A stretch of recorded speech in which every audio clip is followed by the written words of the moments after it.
한국, 목숨 걸고 갈 만한 나라인가요? 지구 반대편 작은 나라에서 지금 믿기 어려운 일이 벌어지고 있어요. 그곳 사람들이 자신들의 언어보다 한국어를 먼저 배우려고 하고 심지어 아이들까지 한국어 없이는 미래가 없다고 말하는 곳입니다. 하버드에서 언어학을 가르치는 네팔 출신 교수가 있습니다. 그녀는 단순한 학술 연구를 위해 한국에 왔습니다. 6개월만 머물다 갈 예정이었어요. 하지만 한국에서 뭔가가 일어났습니다. 그것도 아주 특별한 일이요. 그 교수는 한국에서 무엇을 경험했을까요? 하버드라는 최고의 자리를 뒤로하고 완전히 새로운 인생을 선택하게 만든 이유는 무엇일까요? 이 이야기는 단순한 성공 스토리가 아닙니다. 한 사람의 인생이 송두리째 바뀌어버린 놀라운 반전의 기록이라고 할 수 있죠. 지금부터 여러분이 상상도 못할 그 이야기를 시작합니다. 그 전에 잠깐, 딱 1초만요. 시청하시기 전 좋아요와 구독은 더 많은 놀라운 이야기를 소개하는데 정말 큰 힘이 됩니다. 저는 프리아 나카르입니다. 하버드 대학교 아시아 언어문화학부에서 조교수로 일하고 있어요. 네팔 카트만두에서 태어나 어린 시절을 보냈지만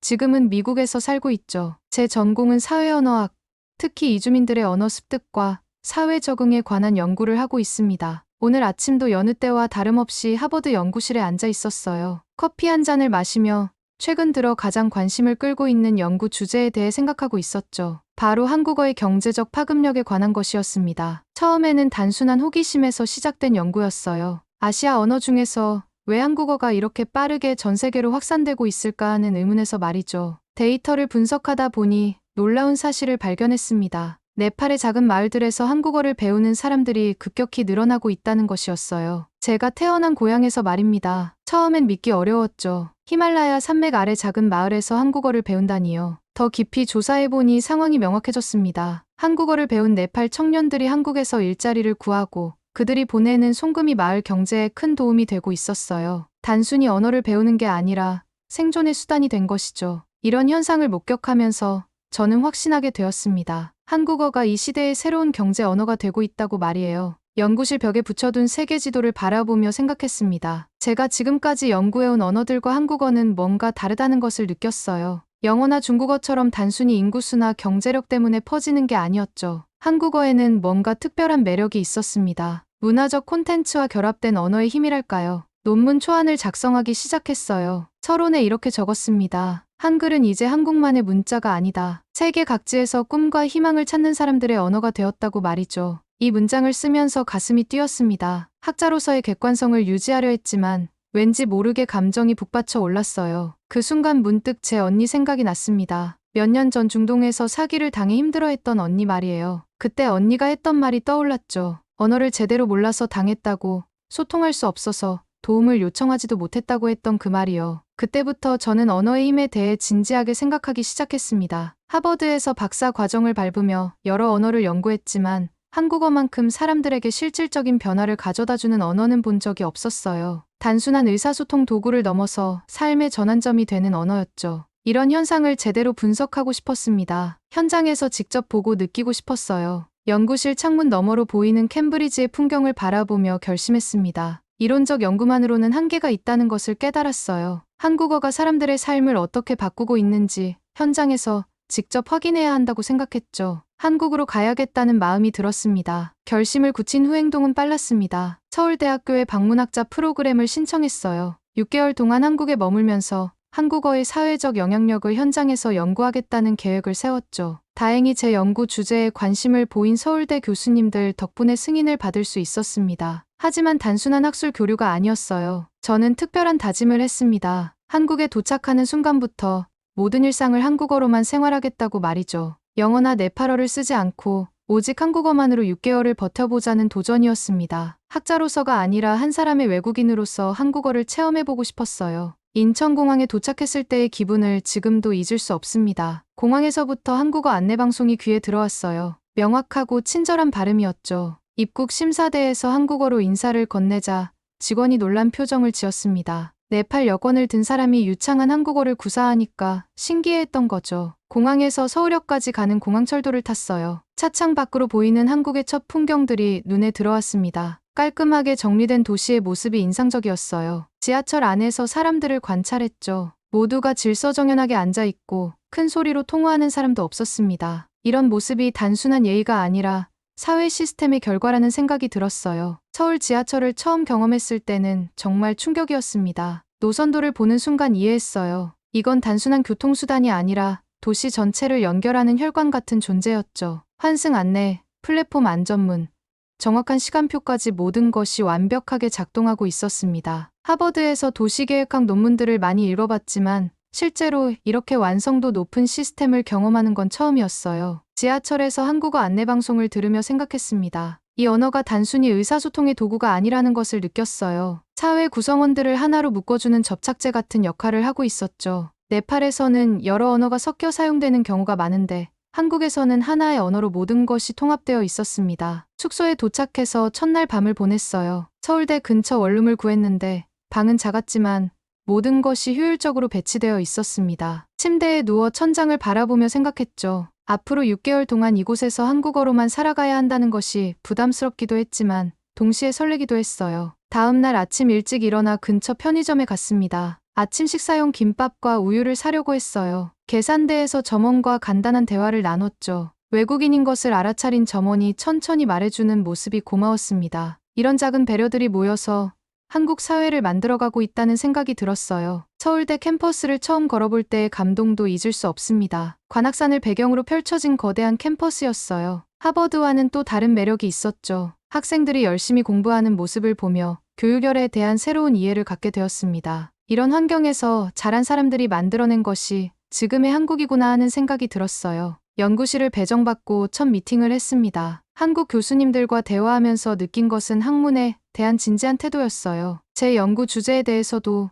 깊이 있는 조언을 해주셨죠. 그분들과 이야기하다 보니 제가 한국에 온 이유가 단순한 학술 연구를 넘어선다는 것을 깨달았습니다. 한국에서의 첫 주가 지나갔습니다. 매일 새로운 발견의 연속이었어요. 연구 인터뷰를 위해 여러 중소기업을 방문하기 시작했죠. 한국어를 배워 취업한 외국인 근로자들을 만나보려고 했습니다. 처음에는 단순한 데이터 수집이 목적이었는데 예상과 달리 깊은 인간관계가 형성되기 시작했어요. 첫 번째로 방문한 곳은 구로공단의 작은 제조업체였습니다. 그곳에서 일하는 방글라데시 출신 직원 라임을 만났어요. 라임은 한국어를 유창하게 구사했지만 처음 한국에 왔을 때는 한마디도 할 수 없었다고 했습니다. 그가 들려준 이야기는 제 연구 범위를 훨씬 넘어서는 것이었어요. 라임이 말했습니다. 한국어를 배우기 전과 후가 완전히 다른 인생이라고요. 언어를 배우면서 한국 동료들과 농담도 나누고 회식에도 참여하게 되었대요. 단순히 일만 하는 관계에서 진짜 동료가 된 거죠. 이런 이야기를 들으면서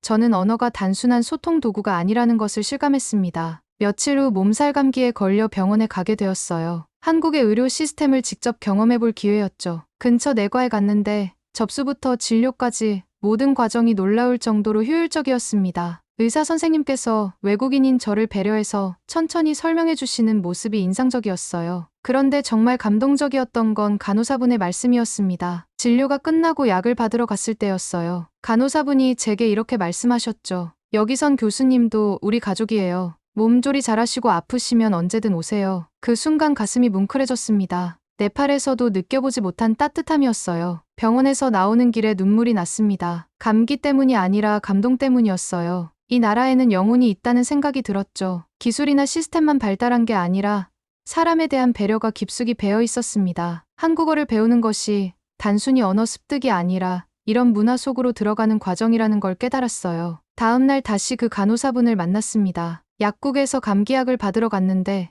그분이 저를 기억하고 계셨어요. 프리아 언니라고 부르시면서 유자차 한 봉지를 건네주셨습니다. 한국에서는 감기 걸렸을 때 유자차를 마신다고 하시면서요. 그런 작은 관심이 얼마나 큰 힘이 되는지 그때 처음 알았습니다. 연구 인터뷰를 계속하면서 비슷한 경험들이 반복되었어요. 만나는 사람마다 따뜻한 관심을 보여주셨죠. 단순히 외국인 연구자로 대하는 게 아니라 진짜 사람으로 대해주는 느낌이었습니다. 이런 경험들이 쌓이면서 제 연구 방향도 조금씩 바뀌기 시작했어요. 처음에는 한국어의 경제적 효과만 분석하려 했는데 점점 사회적 관계의 측면에 주목하게 되었습니다. 한국어를 배운다는 것은 새로운 사회적 네트워크에 편입되는 과정이었어요. 언어를 통해 사람들과 연결되고 그 연결이 삶의 질을 바꾸는 것이었죠. 어느 날 저녁 숙소로 돌아가는 길에 생각했습니다. 제가 지금까지 연구해온 것들이 얼마나 표면적이었는지 깨달았어요. 논문 속 데이터와 실제 삶은 전혀 다른 차원의 것이었습니다. 한국어를 배우는 사람들에게 언어는 생존의 도구가 아니라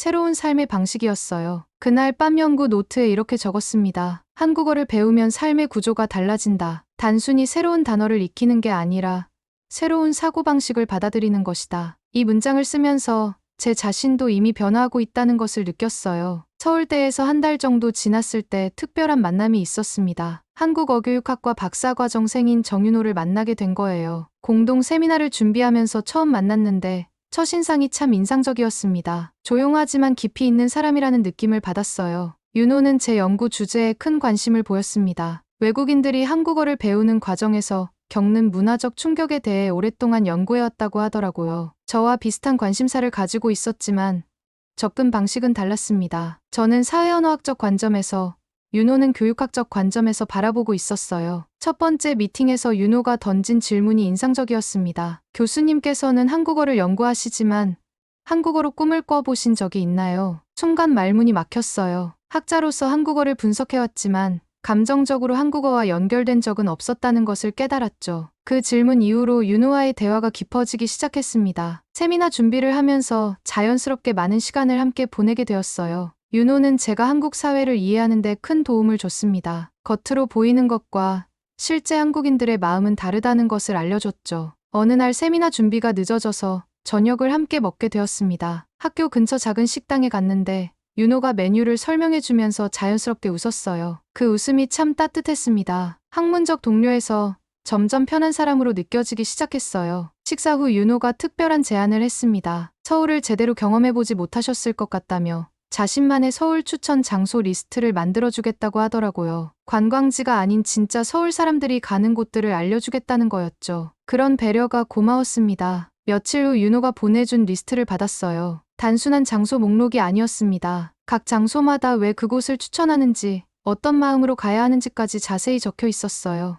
리스트 맨 마지막에 적힌 문장이 특히 인상적이었습니다. 서울은 설명되는 게 아니라 사라지는 겁니다. 그 리스트를 받고 주말마다 윤호가 추천해준 곳들을 다니기 시작했어요. 한강공원에서 치킨을 먹고, 홍대에서 버스킹을 보고, 북촌에서 전통과 현대가 공존하는 모습을 경험했습니다. 각각의 장소에서 느끼는 감정들이 달랐어요. 윤호의 설명을 통해 서울을 새로운 시각으로 바라보게 되었죠. 특히 기억에 남는 건 남산타워에 갔을 때였습니다. 윤호는 그곳을 관광지로 가지 말고 서울 사람이 되어서 가보라고 했어요. 실제로 가보니 이해할 수 있었습니다. 서울 전체를 내려다보면서 이 도시의 일부가 된다는 느낌을 받았거든요. 윤호와의 관계는 참 묘했습니다. 로맨틱한 감정이라고 하기에는 조심스러웠지만 단순한 동료 관계도 아니었어요. 서로의 연구에 도움을 주면서 자연스럽게 가까워지는 느낌이었죠. 한국 드라마에서 보던 것처럼 극적인 상황은 아니었지만 실제 한국에서 느끼는 정이라는 감정을 경험하고 있었습니다. 세미나가 다가오면서 윤호와 함께 발표 준비를 했어요.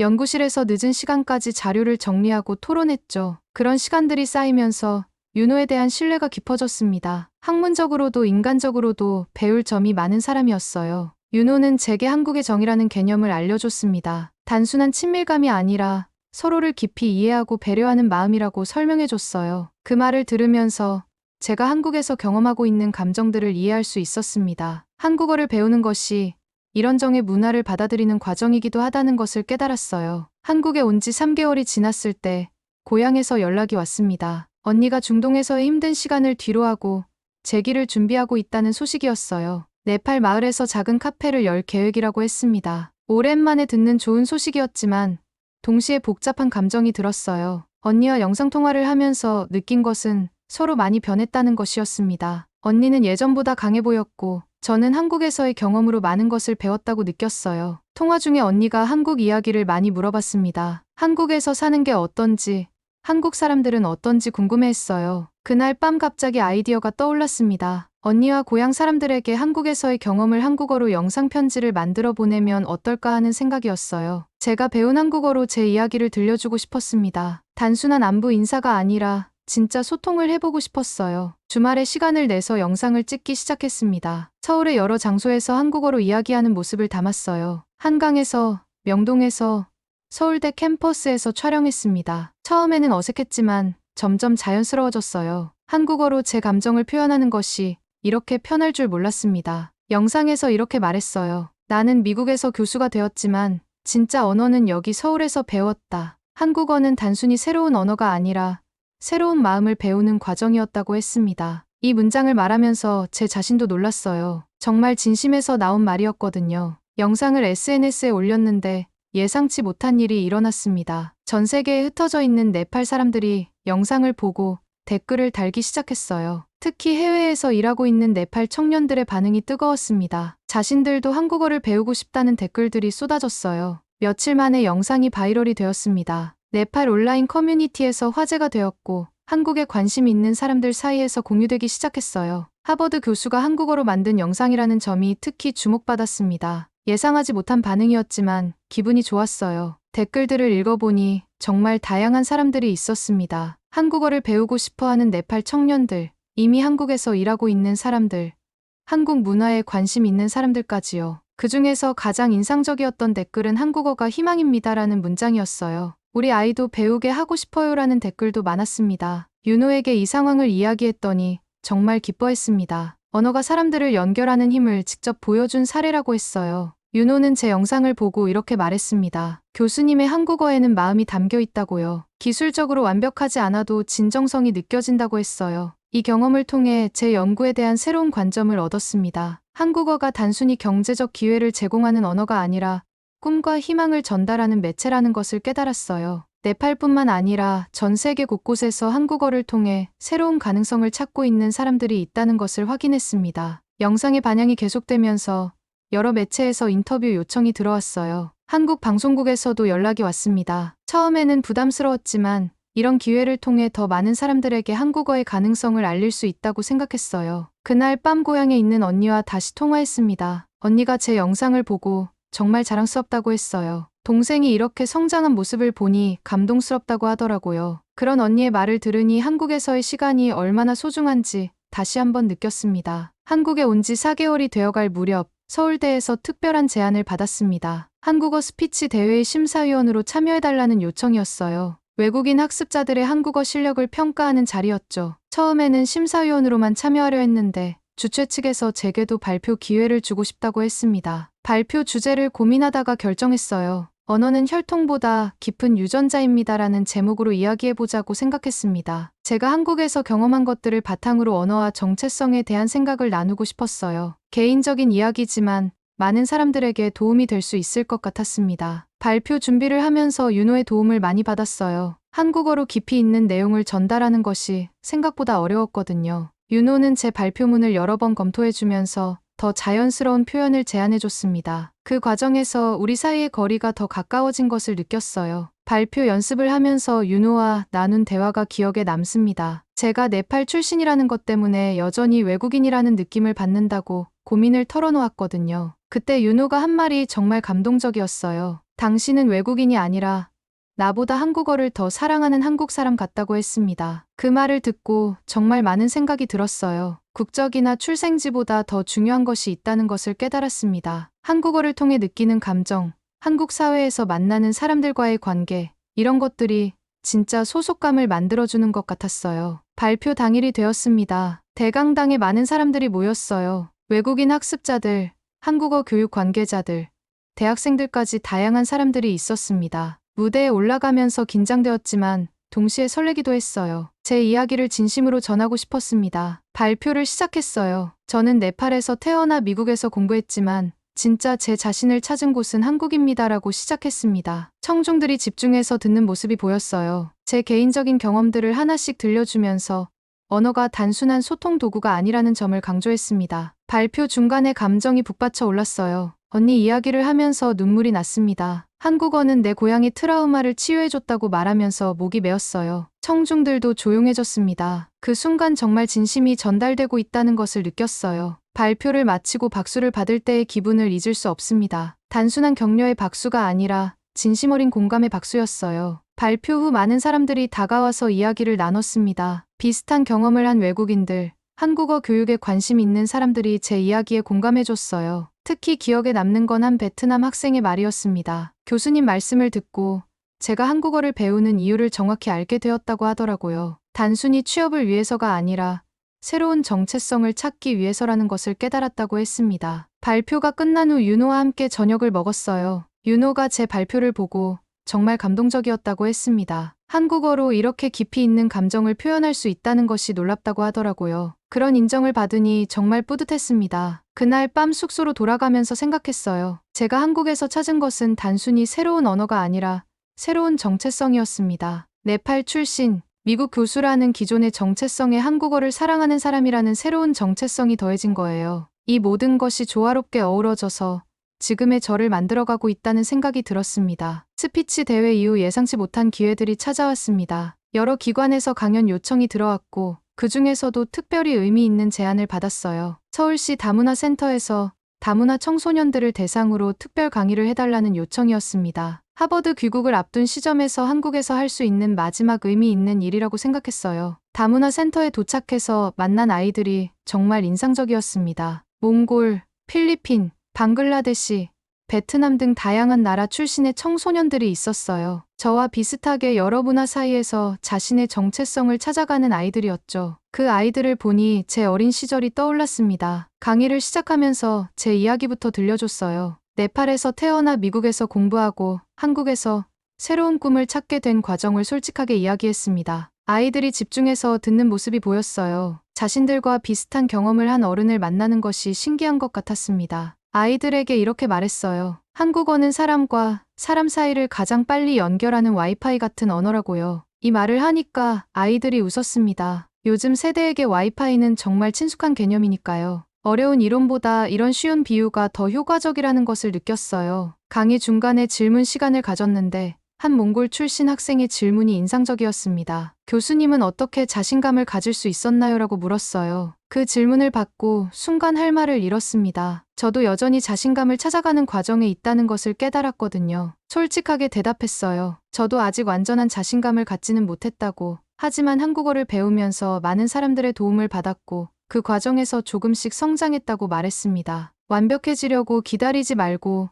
지금부터 시작하는 것이 중요하다고 조언했어요. 강의가 끝난 후 아이들이 다가와서 이야기를 나눴습니다. 한 필리핀 출신 학생이 교수님 말 듣고 힘이 났다고 했어요. 자신도 한국어를 더 열심히 배워서 꿈을 이루고 싶다고 하더라고요. 그런 말을 들으니 정말 뿌듯했습니다. 제 경험이 누군가에게 도움이 된다는 것이 감동적이었어요. 그 강의 모습이 한국 방송에 소개되었습니다. 교육 프로그램에서 다문화 사회와 언어 교육에 대한 특집을 다루면서 제 강의 일부를 방송했어요. 예상하지 못한 일이었지만 좋은 반응을 얻었습니다. 한국어 교육에 관심 있는 사람들 사이에서 화제가 되었어요. 방송 이후 또 다른 제안이 들어왔습니다. 한국어 교사들을 위한 온라인 콘텐츠를 제작해달라는 요청이었어요. 외국인 학습자의 심리를 이해할 수 있는 교육 자료를 만들어보자는 취지였습니다. 흥미로운 프로젝트라고 생각해서 참여하기로 했어요. 온라인 콘텐츠 제작 과정에서 윤호의 도움을 많이 받았습니다. 한국어 교육 현장의 실정을 잘 아는 윤호가 실용적인 조언을 많이 해줬어요. 우리가 함께 만든 콘텐츠가 실제 교육 현장에서 활용될 것을 생각하니 보람있었습니다. 놀라운 일이 또 일어났어요. 제가 만든 온라인 콘텐츠가 네팔까지 전해진 것입니다. 고향 마을의 작은 방송국에서 제 영상을 방송하기 시작했다는 소식을 들었어요. 언니가 연락해서 알려준 일이었습니다. 마을 사람들이 제 강의를 보면서 한국어에 대한 관심이 높아지고 있다고 했어요. 이런 연쇄 반응을 보면서 언어의 힘을 다시 한번 실감했습니다. 제가 한국에서 배운 한국어가 고향까지 연결되어 새로운 기회를 만들어내고 있었어요. 언어가 단순한 소통 도구가 아니라 사람과 사람, 지역과 지역을 연결하는 다리 역할을 하고 있다는 것을 확인했습니다. 하버드 복귀를 앞두고 이런 경험들을 정리해보니 제 역할에 대한 새로운 이해가 생겼어요. 교수는 단순히 지식을 전달하는 사람이 아니라 사람과 사람을 연결하는 역할을 해야 한다는 생각이 들었습니다. 앞으로 하버드에서도 이런 연결의 역할을 해나가고 싶다고 다짐했어요. 한국에서 6개월이 끝나갈 무렵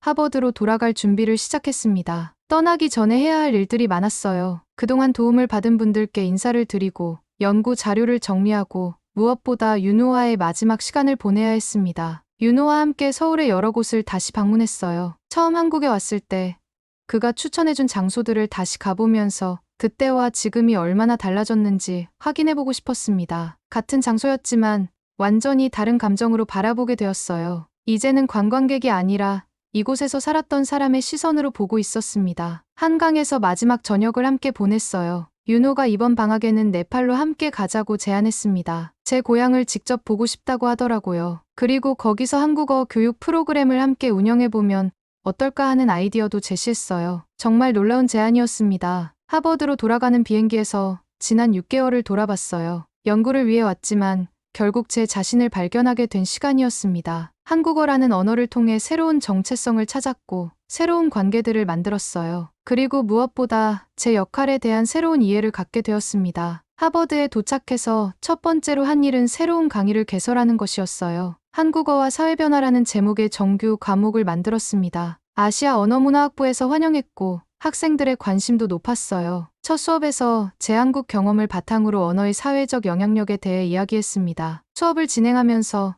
한국에서 만난 사람들과 계속 연락을 주고받았어요. 윤호와는 거의 매일 메시지를 주고받았고 다문화 센터의 아이들도 가끔 안부를 물어왔습니다. 물리적으로는 떨어져 있지만 한국어라는 언어로 여전히 연결되어 있다는 느낌이었어요. 특별한 프로젝트를 시작했습니다. 하버드 강의실과 네팔 마을, 그리고 서울을 온라인으로 연결하는 수업이었어요. 제 학생들이 네팔 마을 아이들과 직접 대화하고 서울의 다문화 청소년들과도 교류할 수 있게 했습니다. 언어가 지리적 경계를 넘어서 사람들을 연결하는 모습을 직접 보여주고 싶었어요. 첫 번째 연결 수업이 정말 성공적이었습니다. 하버드 학생들이 네팔 마을 아이들에게 영어를 가르쳐주고 네팔 아이들은 자신들의 문화를 소개했어요. 서울 지하철의 모습을 실시간으로 보여주면서 한국의 일상도 공유했습니다. 모든 참가자들이 감동받았어요. 이런 활동들을 통해 새로운 연구 방향도 찾았습니다. 언어가 국경을 넘어 공동체를 형성하는 과정에 대한 연구였어요. 한국어를 매개로 형성되는 글로벌 네트워크가 어떻게 개인의 삶과 사회를 변화시키는지 분석하고 있습니다. 윤호가 약속대로 방학에 네팔에 왔어요. 제 고향 마을을 구석구석 구경하면서 정말 놀라워했습니다. 이런 작은 마을에서 한국어에 대한 관심이 이렇게 높다는 것이 신기했다고 하더라고요. 함께 마을 사람들을 만나면서 한국어 교육 프로그램 계획을 구체화했습니다. 그 여행에서 윤호와 제 관계도 더 깊어졌어요. 서로의 문화적 배경을 이해하면서 더 가까워질 수 있었습니다. 언어를 통해 시작된 관계가 이제는 진짜 마음의 연결로 발전한 것 같았어요. 지금 저는 하버드에서 새로운 연구를 계속하면서 한국과 네팔을 잇는 다리 역할을 하고 있습니다. 정기적으로 한국을 방문하고 네팔에서도 한국어 교육 프로그램을 운영하고 있어요. 세 나라에서 동시에 활동하는 것이 바쁘지만 정말 보람있습니다. 마지막으로 하고 싶은 말이 있어요. 한국어는 제게 단순히 두 번째 언어가 아닙니다. 두 번째 삶이에요. 네팔에서 태어나 미국에서 성장했지만 진짜 제 자신을 찾은 곳은 한국이었습니다. 언어를 배운다는 것은 새로운 세계의 문을 여는 것이에요. 그 문을 열고 들어간 세계에서 새로운 나를 발견할 수 있습니다. 지금도 한국어로 꿈을 꿉니다. 윤호가 했던 그 질문에 이제는 자신 있게 대답할 수 있어요. 네, 저는 한국어로 꿈을 꿉니다. 그 꿈 속에서 저는 세계 곳곳의 사람들을 연결하는 다리가 되어 있어요.